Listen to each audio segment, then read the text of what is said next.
আজকে আমরা এই ভিডিওটাই আলোচনা করব ভগবান বিষ্ণুর বদ্রীনাথ মন্দিরে কিছু রহস্য কাহিনী নিয়ে। আমরা এই ভিডিও আলোচনা করব কিছু অজানা কথা। এই ভিডিওটাই আমরা আজকে শেয়ার করব। যদি তোমাদের মাঝে আরও এরকম অজানা কথা জানতে হলে এখনই আমার চ্যানেলটিকে সাবস্ক্রাইব করুন আর বন্ধুদের মাঝে শেয়ার করুন, তারা যেন এই ভিডিওটা দেখতে পাই শুনতে পাই। তাহলে ভিডিওটা শুরু করা যাক। বদ্রীনাথ মন্দিরের সঠিক বয়স বলা কঠিন হলেও এর ঐতিহাসিক ও পৌরাণিক ভিত্তি বৈদিক যুগ থেকে।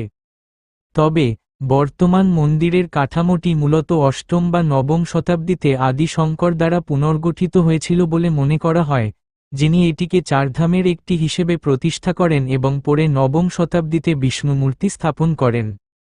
এরপর 1803 সালের ভূমিকম্পের পর জয়পুরের রাজা এটি পুনরায় নির্মাণ করেন। মন্দিরের ইতিহাস। পৌরাণিক উৎস বলা হয়, সত্য যুগ থেকেই এই স্থানটি পবিত্র ছিল এবং নারদ মুনি এখানে বিষ্ণুর তপস্যায় পূজা করতেন বলে বিশ্বাস করা হয়। আদি শঙ্করের ভূমিকা। অষ্টম-9ম শতাব্দী দার্শনিক ও হিন্দু পণ্ডিত আদি শঙ্কর এই স্থানটিকে পুনরুজ্জীবিত করেন। তিনি অলকানন্দা নদী থেকে বিষ্ণুর মূর্তি এনে মন্দিরে স্থাপন করেন এবং এটিকে চারধাম যাত্রার একটি গুরুত্বপূর্ণ কেন্দ্র হিসেবে প্রতিষ্ঠা করেন। পুনর্নির্মাণ। 17তম-19শ শতাব্দী গাড়োয়াল রাজারা মন্দিরটি সম্প্রসারিত করেন। 1803 সালের ভূমিকম্পে ব্যাপক ক্ষতি হলে জয়পুরের রাজা এটি নতুন করে নির্মাণ করেন। আধুনিক সংস্কার। 19 শতকের শেষ ভাগ এবং প্রথম বিশ্বযুদ্ধের আগেও মন্দিরে একাধিকবার সংস্কার করা হয়েছে। মূল রহস্য। মন্দিরের স্থাপত্যে বৌদ্ধ মন্দিরগুলির প্রভাব দেখা যায়, যা এর প্রাচীনত্বের ইঙ্গিত দেয়। ভগবান বিষ্ণু বদ্রী বেরি গাছের নিচে ধ্যান করতেন বলে এই স্থানটি বদ্রীনাথ নামে পরিচিত। সুতরাং যদিও এর মূল ভিত্তি অনেক প্রাচীন, বর্তমান কাঠামোর আধুনিক রূপ মূলত অষ্টম-9ম শতাব্দীতে প্রতিষ্ঠিত হয়েছিল এবং পরবর্তীকালে বহুবার সংস্কার হয়েছে। বদ্রীনাথ মন্দির ভারতের উত্তরাখণ্ড রাজ্যের চামোলি জেলায় গাড়োয়াল হিমালয়ের অলকানন্দা নদীর তীরে 3133 মিটার 10,279 ফুট উচ্চতায় অবস্থিত একটি বিখ্যাত হিন্দু তীর্থস্থান, যা বিষ্ণুকে উৎসর্গীকৃত এবং চারধাম তীর্থযাত্রার একটি গুরুত্বপূর্ণ অংশ, যা নর ও নারায়ণ পর্বতশ্রেণীর মাঝে অবস্থিত। বিস্তারিত অবস্থান। উত্তরাখণ্ড, ভারত। জেলা চামোলি জেলা। পাহাড় গাড়োয়াল হিমালয়। নদী অলকানন্দা নদীর তীরে অবস্থিত। উচ্চতা সমুদ্রপৃষ্ঠ থেকে প্রায় 3300 মিটার 10,800 ফুট। পর্বত নর ও নারায়ণ পর্বতশ্রেণীর মাঝে অবস্থিত, যেখানে নীলকণ্ঠ শৃঙ্গ দেখা যায়। গুরুত্ব। এটি চারধাম ও ছোট চারধাম তীর্থযাত্রার অন্যতম প্রধান স্থান, যা হিন্দুদের কাছে অত্যন্ত পবিত্র। দেবতা ভগবান বিষ্ণু এখানে বদ্রীনারায়ণ রূপে পূজিত হন। বিশেষত্ব। শীতকালে প্রতিকূল আবহাওয়ার কারণে মন্দির বন্ধ থাকে। বদ্রীনাথ মন্দিরের রহস্যের মধ্যে রয়েছে এর স্বয়ংব্যক্ত বিগ্রহ, যা কোষ্ঠীপাথরের তৈরি এবং বিশ্বাস করা হয় এটি নিজে থেকেই আবির্ভূত হয়েছে। পুরাণ অনুযায়ী বিষ্ণু এখানে ধ্যান করার সময় দেবী লক্ষ্মী বদ্রী গাছের রূপ ধারণ করে তাকে রক্ষা করেছিলেন, তাই নাম হয়েছে বদ্রীনাথ, বদ্রীর ঈশ্বর। আরও একটি কাহিনী অনুসারে শিব পার্বতী একটি শিশুকে খুঁজে পান, যা আসলে বিষ্ণুর ছদ্মবেশ ছিল, এবং পরে তারা সেই স্থান ত্যাগ করেন। এখানে শাঁখ বাজানো নিষেধ, কারণ শঙ্খধ্বনিতে বিষ্ণুর ধ্যানভঙ্গ হয়েছিল বলে মনে করা হয়। মূল রহস্য ও কিংবদন্তি। স্বয়ংব্যক্ত বিগ্রহ। মন্দিরের প্রধান বিগ্রহটি বদ্রীনারায়ণ, কোষ্ঠীপাথরে নির্মিত এবং এটি বিষ্ণুর 8টি স্বয়ংব্যক্ত ক্ষেত্রর নিজেকে প্রকাশিত করেছেন এমন স্থান একটি বলে বিশ্বাস করা হয়। নামের উৎপত্তি। লক্ষ্মীর ভূমিকা। বিষ্ণু এখানে কঠোর তপস্যা করছিলেন। লক্ষ্মী দেবী তাকে রক্ষা করার জন্য বদ্রী জুজুবি গাছের রূপ ধারণ করেছিলেন, তাই এই স্থান বদ্রীনাথ নামে পরিচিত হয়। শিব পার্বতীর লীলা। একটি প্রচলিত লোককথা অনুসারে শিব ও পার্বতী এই স্থানে একটি পরিত্যক্ত শিশুকে বিষ্ণু দেখতে পান। পার্বতী শিশুটিকে লালন করতে চাইলে দরজা বন্ধ হয়ে যায়, তখন বোঝা যায় যে শিশুটি স্বয়ং বিষ্ণু এবং তিনি এই স্থানটি নিজের জন্য বেছে নিয়েছিলেন। শাঁখ না বাজানোর কারণ। বিষ্ণুর ধ্যান ভঙ্গ হয়েছিল বলে এখানে শঙ্খধ্বনি নিষিদ্ধ, যা মন্দিরের এক অন্যতম রহস্য। নারদ মুনি, সত্যযুগে নারদ মুনি এই মন্দির প্রতিষ্ঠা করেছিলেন বলে বিশ্বাস করা হয়, যেখানে বিষ্ণু তপস্যা করেছিলেন। আদি শঙ্করাচার্যের ভূমিকা। অষ্টম শতাব্দীতে আদি শঙ্করাচার্য এই তীর্থস্থানকে পুনরুজ্জীবিত করেন এবং অলকানন্দা নদী থেকে বিষ্ণুর মূর্তি এনে এখানে স্থাপন করেন। পঞ্চবদ্রী, বদ্রীনাথ পঞ্চবদ্রীর যোগ ধ্যান বদ্রী, ভবিষ্য বদ্রী, আদি বদ্রী, বৃদ্ধ বদ্রী অংশ, যা এই স্থানটিকে আরও রহস্যময় করে তোলে। এই রহস্যময় কাহিনীগুলি বদ্রীনাথকে শুধু একটি ধর্মীয় স্থান নয়, বরং কিংবদন্তি ও অলৌকিকতার এক কেন্দ্রবিন্দুতে পরিণত করেছে। বদ্রীনাথ মন্দির ভগবান বিষ্ণুর উদ্দেশ্যে উৎসর্গীকৃত, যার রহস্যময় কাহিনীতে রয়েছে নারদ মুনির প্রতিষ্ঠা, আদি শঙ্করাচার্যের পুনরুজ্জীবন এবং লক্ষ্মীদেবীর বদ্রী বৃক্ষ রূপে আবির্ভাবের মতো কিংবদন্তি। এখানে বিষ্ণুর ধ্যানমগ্ন রূপের পূজা হয় এবং শীতকালে বিগ্রহ যোশী মঠে স্থানান্তরিত হয়, যা এই ধামের প্রাচীনত্ব ও রহস্যের কেন্দ্রবিন্দু। বদ্রীনাথের কিছু প্রচলিত গল্প ও রহস্য কাহিনী। নারদ মুনি ও বদ্রী বৃক্ষ। বলা হয়, সত্যযুগে নারদ মুনি এখানে বিষ্ণুর ধ্যানের জন্য এই মন্দির প্রতিষ্ঠা করেন এবং দেবী লক্ষ্মী বদ্রী বৃক্ষরূপে বিষ্ণুকে রক্ষা করেছিলেন, তাই এর নাম বদ্রীনাথ, বদ্রীর ঈশ্বর। আদি শঙ্করাচার্যের ভূমিকা। অষ্টম শতাব্দীতে আদি শঙ্করাচার্য এই স্থানকে পুনরুজ্জীবিত করেন, অলকানন্দা নদী থেকে বিষ্ণুর মূর্তি উদ্ধার করে মন্দিরে স্থাপন করেন এবং বৌদ্ধ মন্দিরকে হিন্দু মন্দিরে রূপান্তরিত করেন। উধাও হওয়ার রহস্য। স্কন্দ পুরাণ অনুযায়ী, বদ্রীনাথ ধাম ভবিষ্যতে উধাও হয়ে যাবে এবং যোশী মঠের নরসিংহ মন্দিরের সাথে এর রহস্য জড়িত। শীতকালীন বিগ্রহের স্থানান্তর। শীতকালে বদ্রীনাথে অত্যধিক বরফ পড়ায় বিগ্রহ যোশী মঠে স্থানান্তরিত হয়। যোশী মঠকে বদ্রীনাথ ধামের শীতকালীন আবাস বলা হয়। শিব পার্বতীর কাহিনী। একটি প্রচলিত গল্প অনুযায়ী, শিব ও পার্বতী ভ্রমণে এসে একটি শিশুকে কান্না অবস্থায় পান। শিশুটি বিষ্ণুর রূপে প্রকাশিত হয়ে এই স্থানকে নিজের পবিত্র ভূমি হিসেবে ঘোষণা করতে অনুরোধ করেছিলেন। বদ্রীনাথ মন্দির হিমালয়ের কোলে অবস্থিত একটি পবিত্র স্থান, যা বিষ্ণুর ধ্যান এবং লক্ষ্মীর ভালোবাসার গল্পে গভীর রহস্যে আবৃত। বদ্রীনাথ মন্দির হল ভারতের উত্তরাখণ্ড রাজ্যের বদ্রীনাথ শহরে অবস্থিত একটি হিন্দু মন্দির। এই মন্দিরের অপর নাম বদ্রীনারায়ণ মন্দির। এটি হিন্দু দেবতা বিষ্ণুর মন্দির। বদ্রীনাথ শহর ও বদ্রীনারায়ণ মন্দির চারধাম ও ছোট চারধাম নামে পরিচিত তীর্থগুলির অন্যতম। বদ্রীনাথ মন্দির দিব্য দেশম নামে পরিচিত 108টি বৈষ্ণব তীর্থেরও একটি। প্রতি বছর এপ্রিল মাসের শেষভাগ থেকে নভেম্বর মাসের প্রথম ভাগ পর্যন্ত 6 মাস এই মন্দিরটি খোলা থাকে। শীতকালে হিমালয় অঞ্চলের তীব্র প্রতিকূল আবহাওয়ার জন্য ওই সময় এই মন্দির বন্ধ রাখা হয়। উত্তরাখণ্ডের চামোলি জেলায় গাড়োয়াল পার্বত্য অঞ্চলে অলকানন্দা নদীর তীরে সমুদ্রপৃষ্ঠ থেকে 3133 মিটার (10,279 ফুট) উচ্চতায় এই মন্দিরটি অবস্থিত। বদ্রীনাথ ভারতের জনপ্রিয় তীর্থগুলির একটি। এখানে 2012 সালে 1060,000 জন তীর্থযাত্রী তীর্থ করতে আসেন।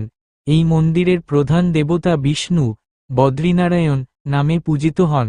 বদ্রীনারায়ণের 1 মিটার (3.3 ফুট) উচ্চতার বিগ্রহটি কোষ্ঠীপাথরে নির্মিত।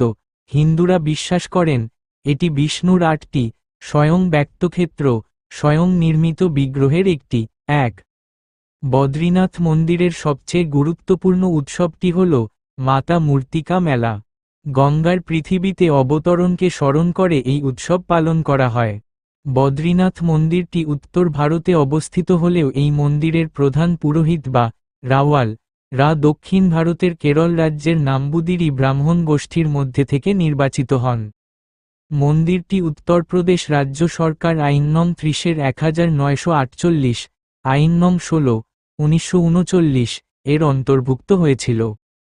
এই আইনটি পরে শ্রীবদ্রীনাথ ও শ্রীকেদারনাথ মন্দির আইন নামে পরিচিত হয়। বদ্রীনাথ ও কেদারনাথ মন্দির কমিটির সদস্যরা রাজ্য সরকারের প্রশাসকদের দ্বারা মনোনীত হন। এই বোর্ডে 17 জন সদস্য আছেন। প্রাচীন হিন্দু ধর্মগ্রন্থ বিষ্ণুপুরাণ ও স্কন্দপুরাণ-এ এই মন্দিরের উল্লেখ পাওয়া যায়। খ্রিস্টীয় 6ষ্ঠ-9ম শতাব্দীতে আলোয়ার সন্তদের রচিত তামিল আনুশাসনিক ধর্মগ্রন্থ দিব্য প্রবন্ধতেও এই মন্দিরের ধর্মীয় মাহাত্ম্যের কথা উল্লেখ করা হয়ে অবস্থান, স্থাপত্য ও মন্দির উত্তর ভারতের উত্তরাখণ্ড রাজ্যের চামোলি জেলায় গাড়োয়াল পার্বত্য অঞ্চলে অলকানন্দা নদীর তীরে বদ্রীনাথ মন্দিরটি অবস্থিত। এই পার্বত্য অঞ্চলটি সমুদ্রপৃষ্ঠ থেকে 3133 মিটার (10,279 ফুট) উচ্চতায় অবস্থিত। মন্দিরের উল্টো দিকে নর পর্বত অবস্থিত, অন্যদিকে নীলকণ্ঠ শৃঙ্গের পিছনে নারায়ণ পর্বত অবস্থিত। 4. মন্দিরটি 3টি পৃথক অংশে বিভক্ত: গর্ভগৃহ, দর্শন মণ্ডপ ও সভামণ্ডপ।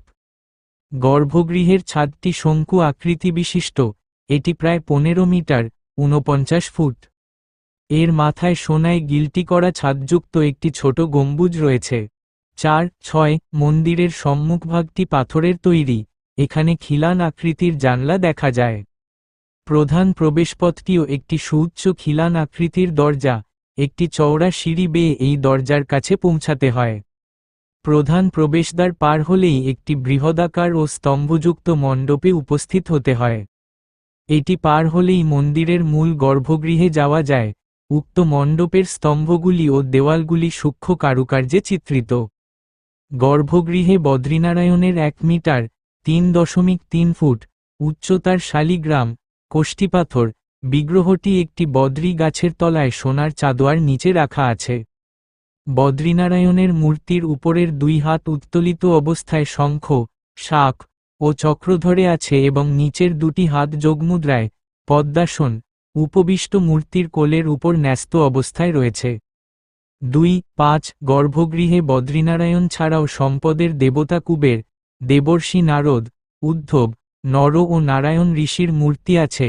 মন্দিরের চারপাশে 15টি মূর্তি পূজা হয়, এর মধ্যে রয়েছে বিষ্ণুর পত্নী লক্ষ্মী, নারায়ণের বাহন গরুড় ও নবদুর্গার মূর্তি। এছাড়াও মন্দিরে লক্ষ্মী নৃসিংহ এবং আদি শঙ্কর 788-820 খ্রিস্টাব্দ, বেদান্ত দেশিকা ও রামানুজের মন্দির আছে। মন্দিরের সকল মূর্তি কোষ্ঠীপাথরে তৈরি। 1, 2, 4 মন্দিরের ঠিক নিচে তপ্তকুণ্ড নামে একটি উষ্ণ গন্ধক প্রস্রবণ রয়েছে, এটির ঔষধিগুণ আছে বলে মনে করা হয়। অনেক তীর্থযাত্রী মনে করেন, মন্দিরে যাওয়ার আগে এই কুণ্ডে স্নান করা আবশ্যক। এই প্রস্রবণের বার্ষিক গড় তাপমাত্রা 55 ডিগ্রি সেলসিয়াস (131 ডিগ্রি ফারেনহাইট). অন্যদিকে প্রস্রবণের বাইরে এই অঞ্চলের বার্ষিক গড় তাপমাত্রা 17 ডিগ্রি সেলসিয়াস (63 ডিগ্রি ফারেনহাইট) এর নিচে থাকে। 2 মন্দিরের 2টি পুকুরের নাম নারদ কুণ্ড ও সূর্যকুণ্ড। হিন্দু পুরাণ অনুসারে এই স্থানে বিষ্ণু ধ্যানে বসেছিলেন। হিমালয়ের একটি অঞ্চলে মাংসভুক সন্ন্যাসী ও অসাধু লোকজন বাস করত। এই স্থানটি তার থেকে দূরে ছিল বলে বিষ্ণু ধ্যানের জন্য এই স্থানটিকে নির্বাচিত করেন। ধ্যানের সময় বিষ্ণু এখানকার দারুণ শীত সম্পর্কে কিছুই জানতেন না। তার স্ত্রী লক্ষ্মী একটি বদ্রী গাছের আকারে তাকে রক্ষা করেন। লক্ষ্মীর ভক্তিতে তুষ্ট হয়ে বিষ্ণু এই অঞ্চলের নাম দেন বদরিকাশ্রম।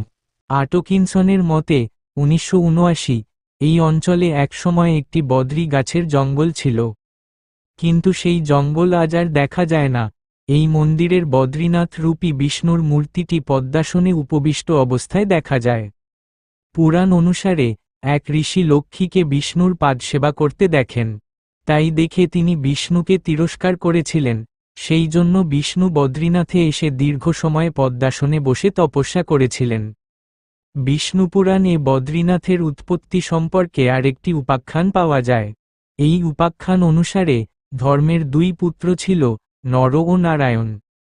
এরা হিমালয়ে পর্বতরূপ ধারণ করেছিলেন। তারা ধর্মপ্রচারের জন্য এই স্থানকে নির্বাচিত করেন এবং হিমালয়ের বিভিন্ন বৃহৎ উপত্যকাগুলিকে বিবাহ করেছিলেন। আশ্রম স্থাপনের জন্য উপযুক্ত জায়গার অনুসন্ধানে এসে তারা পঞ্চবদ্রীর অন্যান্য 4 বদ্রীর সন্ধান পান। এগুলি হল বৃধাবদ্রী, যোগবদ্রী, ধ্যানবদ্রী ও ভবিষ্যবদ্রী। অবশেষে তারা অলকানন্দা নদী পেরিয়ে উষ্ণ ও শীতল প্রস্রবণের সন্ধান পান এবং এই স্থানটির নামকরণ করেন বদ্রীবিশাল। ভাগবত পুরাণ, স্কন্দপুরাণ ও মহাভারতের মতো প্রাচীন গ্রন্থে বদ্রীনাথ মন্দিরের উল্লেখ পাওয়া যায়। 7 ভাগবত পুরাণ অনুসারে বদরিকাশ্রমে শ্রীভগবান বিষ্ণু নর ও নারায়ণ ঋষি রূপে অবতার গ্রহণ করেছিলেন। সকল জীবের কল্যাণের জন্য তারা এখানে শরণাতীত কাল থেকে তপস্যা করেন।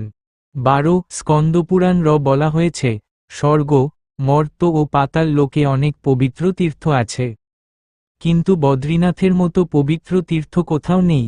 পদ্মপুরাণে বদ্রীনাথের আশেপাশের এলাকাটিকে আধ্যাত্মিক সম্পদে পরিপূর্ণ বলা হয়েছে। 6 মহাভারতে বলা হয়েছে, অন্যান্য তীর্থে মোক্ষ অর্জন করতে হলে ধর্মানুষ্ঠানের আয়োজন করতে হয়, কিন্তু বদ্রীনাথের কাছে এলেই ভক্ত মোক্ষ লাভ করতে পারেন। 7 মালাইরা দিব্য প্রবন্ধম এর 11তম স্তোত্রে বৈষ্ণব কবি পেরিয়াজোয়ার রচিত এবং 13তম স্তোত্রে তিরুমঙ্গি আলোয়ার রচিত এই মন্দিরের গুণকীর্তন করা হয়েছে। উক্ত স্তোত্রগুলিতে এই মন্দিরকে বিষ্ণুর 108টি দিব্যদেশমের অন্যতম বলা হয়েছে, যেখানে বিষ্ণু বদ্রীনাথ নামে পূজিত হন। তীর্থযাত্রা সম্পাদনা তীর্থযাত্রীর সংখ্যা বছর জন .19903, ৬২৭57, ১৯৯৫২, ৭৫৯২০০৭, ৩৫২২০৫, ৬৬৫২৪, ২০১০৯, ২১৯৫০, ২,০০১,২১০, ৬০,০০০ হিন্দুদের সকল সম্প্রদায়ের তীর্থযাত্রীরা বদ্রীনাথ মন্দিরে তীর্থ করতে আসেন। কাশী মঠ, জিয়ার মঠ, অন্ধ্র মঠ, উডিপি পেজাভার ও মন্ত্রালয়ম শ্রীরাঘবেন্দ্র স্বামী মঠ, কুড়ি প্রভৃতি সকল প্রধান সন্ন্যাসী সংগঠনের শাখা ও ধর্মশালা এখানে অবস্থিত। পঞ্চবদ্রী নামে পরিচিত 5টি বিষ্ণু মন্দিরের একটি হল বদ্রীনাথ মন্দির। পঞ্চবদ্রী হল বদ্রীনাথের বিশাল বদ্রী, পাণ্ডুকেশ্বরের যোগধ্যান বদ্রী, সুবেনে জ্যোতির্মঠ থেকে 17 কিলোমিটার 10.6 মাইল দূরে অবস্থিত ভবিষ্যবদ্রী, জ্যোতির্মঠ থেকে 7 কিলোমিটার 4.3 মাইল দূরে অনিমঠে বৃদ্ধবদ্রী ও কর্ণপ্রয়োগ থেকে 17 কিলোমিটার 10.6 মাইল দূরে আদি বদ্রী। বদ্রীনাথ মন্দির হিন্দুদের পবিত্রতম 4টি তীর্থ চারধাম এর অন্যতম। চারধাম তীর্থগুলি হল রামেশ্বরম, বদ্রীনাথ, পুরী ও দ্বারকা। যদিও এই মন্দিরের আদি ইতিহাস স্পষ্ট জানা যায় না, তবু অদ্বৈতবাদীরা আদি শঙ্করকে চারধামের প্রতিষ্ঠাতা মনে করেন। আদি শঙ্কর ভারতের 4 প্রান্তে 4টি মঠ স্থাপন করার সময় যে 4টি মন্দিরকে মঠের নিকটবর্তী মন্দির হিসেবে নির্বাচিত করেন সেগুলি হল: উত্তরে বদ্রীনাথে বদ্রীনাথ মন্দির, পূর্বে পুরীতে জগন্নাথ মন্দির, পশ্চিমে দ্বারকায় দ্বারকাধীশ মন্দির ও দক্ষিণে শৃঙ্গেরিতে শারদাপীঠ মন্দির। সম্প্রদায়গতভাবে চারধাম মন্দিরগুলি শৈব ও বৈষ্ণবদের মধ্যে বিভক্ত হলেও সকল সম্প্রদায়ের হিন্দুরা চারধাম মন্দিরগুলিতে তীর্থ করতে আসেন। হিমালয়ের পাদদেশে অবস্থিত বদ্রীনাথ, কেদারনাথ, গঙ্গোত্রী ও যমুনোত্রীকে বলা হয় ছোট চারধাম। 20তম শতাব্দীতে মূল চারধাম থেকে এই তীর্থগুলিকে আলাদা করার জন্য ছোট শব্দটি যুক্ত হয়। আধুনিককালে এই তীর্থগুলিতে তীর্থযাত্রীর সংখ্যা বৃদ্ধি পাওয়াও এগুলিকে হিমালয়ের চারধাম নামেও চিহ্নিত করার প্রবণতা দেখা গিয়েছে। ভারতের 4 প্রান্তে অবস্থিত চারধাম মন্দিরগুলিতে জীবনে অন্তত একবার তীর্থ করতে যাওয়া হিন্দুরা পবিত্র কর্তব্য মনে করেন। 27 প্রথাগতভাবে এই তীর্থযাত্রা পূর্বদিকে পুরী থেকে শুরু হয় এবং রামেশ্বর ও দ্বারকা হয়ে বদ্রীনাথে পৌঁছায়। রাতের আলোকসজ্জায় বদ্রীনাথ মন্দির। বদ্রীনাথ মন্দিরের সবচেয়ে গুরুত্বপূর্ণ উৎসবটি হল মাতা মূর্তিকা মেলা। গঙ্গার পৃথিবীর অবতরণকে উপলক্ষ করে এই উৎসব আয়োজিত হয়। প্রচলিত বিশ্বাস অনুসারে বদ্রীনাথের মা গঙ্গাকে পৃথিবীর জনসাধারণের কল্যাণের জন্য 12টি শাখায় ভাগ করে দিয়েছিলেন। তারই সম্মানে এই উৎসব পালিত হয়। যে স্থানে এই নদী প্রবাহিত হয়েছিল তাই পবিত্র বদ্রীনাথ ভূমি নামে পরিচিত হয়। জুন মাসে বদ্রীনাথ ও কেদারনাথ মন্দিরে বদ্রী কেদার উৎসব আয়োজিত হয়। 8 দিন ব্যাপী এই উৎসবে সারা দেশের শিল্পীরা অংশগ্রহণ করেন। বদ্রীনাথ মন্দিরের নিত্যপূজার অঙ্গ প্রতিদিন সকালে মহাভিষেক, অভিষেক, গীতা পাঠ ও ভগবদ পূজা। সান্ধ্য পূজার অঙ্গ গীতগোবিন্দ ও আরতি, অষ্টোত্তরম ও সহস্রনাম প্রভৃতি বৈদিক শাস্ত্র পাঠ ও সকল অনুষ্ঠানের অঙ্গ।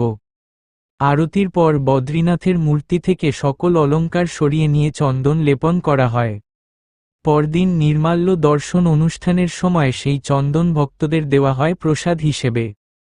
সকল অনুষ্ঠানই ভক্তদের সামনে পালিত হয়। উল্লেখ্য, কোনো হিন্দু মন্দিরে এই প্রথা নেই। সেখানে কিছু কিছু অনুষ্ঠান লোকচক্ষুর অন্তরালে পালিত হয়। 4. সাধারণত মিষ্টি ও শুকনো পাতা ভক্তদের প্রসাদ হিসেবে দেওয়া হয়। 2006 সালের মে মাস থেকে পঞ্চামৃত প্রসাদ দেওয়ার প্রথা চালু হয়েছে। এই প্রসাদ স্থানীয়ভাবে তৈরি হয় ও স্থানীয় বাঁশের ঝুড়িতে করে দেওয়া শুরু হয়। অক্টোবর-নভেম্বর মাসে বিজয়া দশমীর পর শীতকালের জন্য মন্দির বন্ধ হয়ে যায়। মন্দির বন্ধ হওয়ার দিন একটি অখণ্ড জ্যোতি নামে একটি ঘৃত প্রদীপ জ্বালিয়ে দেওয়া হয়, যেটি 6 মাস টানা জ্বলে। সেই দিন ভক্ত ও মন্দিরের আধিকারিকদের সামনে প্রধান পুরোহিত বিশেষ পূজা করেন। বদ্রীনাথের মূর্তিটিকে কাল্পনিকভাবে মন্দির থেকে 40 মাইল 64 কিলোমিটার দূরে জ্যোতির্মঠের নৃসিংহ মন্দিরে স্থানান্তরিত করা হয়। এপ্রিল মাসে বসন্ত পঞ্চমী তিথিতে মন্দিরটি আবার খুলে দেওয়া হয়।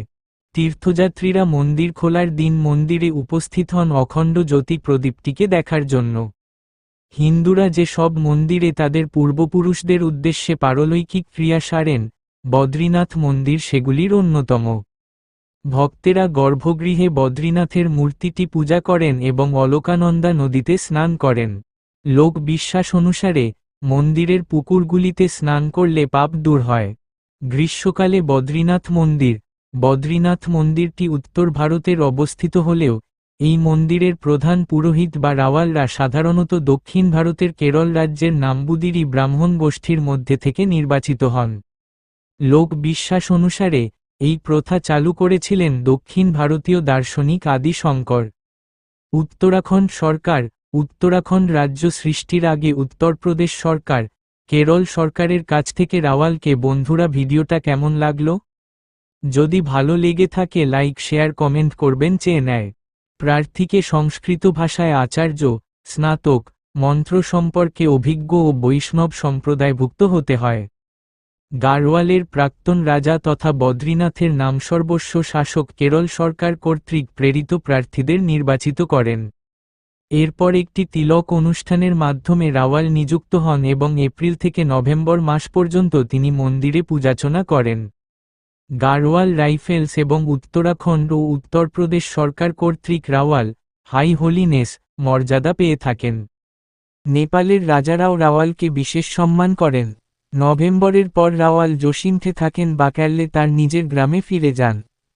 প্রতিদিন ভোর 4টের সময় অভিষেক অনুষ্ঠানের মাধ্যমে রাওয়াল পূজা শুরু করেন। বামন দ্বাদশী পর্যন্ত তিনি নদী পার হন না এবং ব্রহ্মচর্য পালন করেন।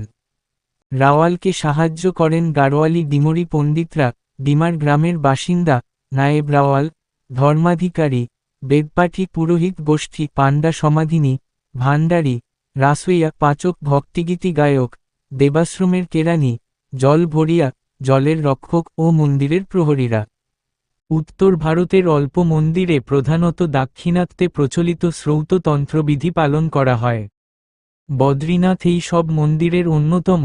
2012 সালে মন্দির কর্তৃপক্ষ দর্শনার্থীদের জন্য টোকেন ব্যবস্থা চালু করে। দর্শনের সময় জ্ঞাপক এই টোকেনগুলি ট্যাক্সি স্ট্যান্ডের 3টি স্টল থেকে পাওয়া যায়। প্রত্যেক ভক্ত 10-20 সেকেন্ড বদ্রীনাথকে দর্শন করার জন্য সময় পান। পরিচয়ের প্রমাণ দিয়ে মন্দিরে প্রবেশ করতে হয়। 42 ঋষিকেশ থেকে এই মন্দিরের দূরত্ব 298 কিলোমিটার, 185 মাইল। পথে দেবপ্রয়োগ, রুদ্রপ্রয়োগ, কর্ণপ্রয়োগ, নন্দপ্রয়োগ, যোশীমঠ, বিষ্ণুপ্রয়োগ ও দেবদর্শিনী হয়ে ঋষিকেশ থেকে বদ্রীনাথ আসতে হয়। কেদারনাথ থেকে 243 কিলোমিটার, 151 মাইল দীর্ঘ রুদ্রপ্রয়াগের পথ ধরে বা 230 কিলোমিটার, 140 মাইল দীর্ঘ উক্তিনাথ ও গোপেশ্বরের পথ ধরে বদ্রীনাথ আসা যায়। তোমার এই ভিডিওটা দেখার জন্য অনেক থ্যাংক ইউ সো মাচ। ভগবান যেন তোমার বাড়ির সবাইকে ভালো রাখে।